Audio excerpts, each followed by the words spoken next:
जनसेवा ही राजनीतिर मूलमंत्र।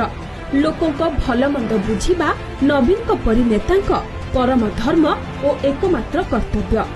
कारण जेतेबेले सारा देश गणतंत्र महापर्व पालिबाकू प्रस्तुत हेउछि आ निर्वाचन लढिबाकू नेताए सबु किछि भूली निज निज क्षेत्र में व्यस्त रहिछन्ति, ठीक सेतिकी बेले साधारण जनता भल मंद सुख दुख बुझिबाकू भूली नाहंती आम प्रिय मुख्यमंत्री।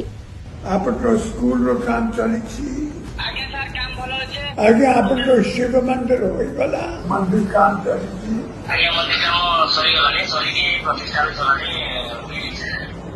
राजनीतिर हजारे व्यस्तता भितरे भी विकास कामर समीक्षारू विरत होई नाहंती नवीन।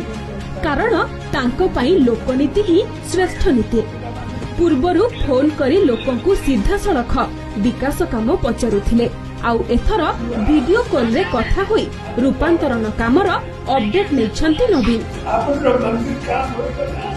सर काम चली फास्ट पेज रो काम सरी जाइछि, सेकंड रे जो 4 लाख टंका देछंती सेटा काम आरंभ करिसंती सर। बोलो बोलो बोलो आपन रो मंदिर रो काम चली छि मंदिर काम सरे सरी जाइछि बोया मंदिर जाइछि। गणतंत्र रे लोक ही सबु किछि, किंतु लोकंक सह एते आत्मीयता भरा कथा हेबा खूब कम नेतांकु देखिबाकू मिले।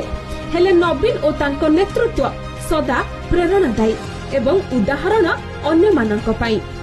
विकास सह नवीन, नवीन सह जनता। एथर भी डबल शंख, एथर भी नवीन सरकार।